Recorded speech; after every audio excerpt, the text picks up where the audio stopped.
किसिमको साउन्ड दिएको छ। हजुरले एफजेड बाइक हो, यसमा थोरै साउन्ड आएको छ। आरपीएम सेंसर मैंने खोल लिया और यहाँ पर लॉक होता है, लॉक खोलकर स्प्रिंग को टाइट करना पड़ता है। कर रहे हैं,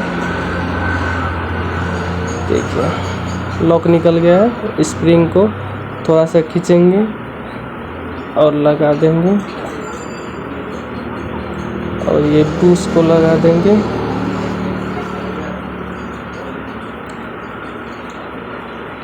फिर लॉक को अच्छे से बैठा करके फिर लगाना है।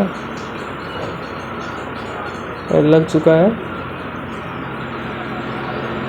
अच्छे तरीके से काम कर रहा है। ये प्लास्टिक का एक रबर होता है कैप जैसा, वो भी लगा रहा है और कटा उटा नहीं होना चाहिए।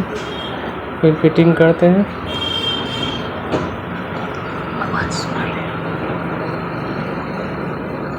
हमने स्क्रू लगा दिए, स्क्रू लगाकर इसका से टाइट कर देना अच्छे से।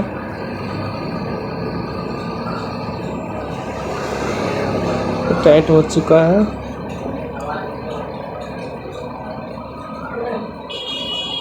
फिर से चेक करते हैं टाइट है नहीं, टाइट हो चुका।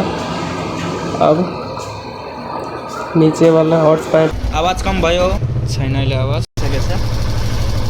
राम्रै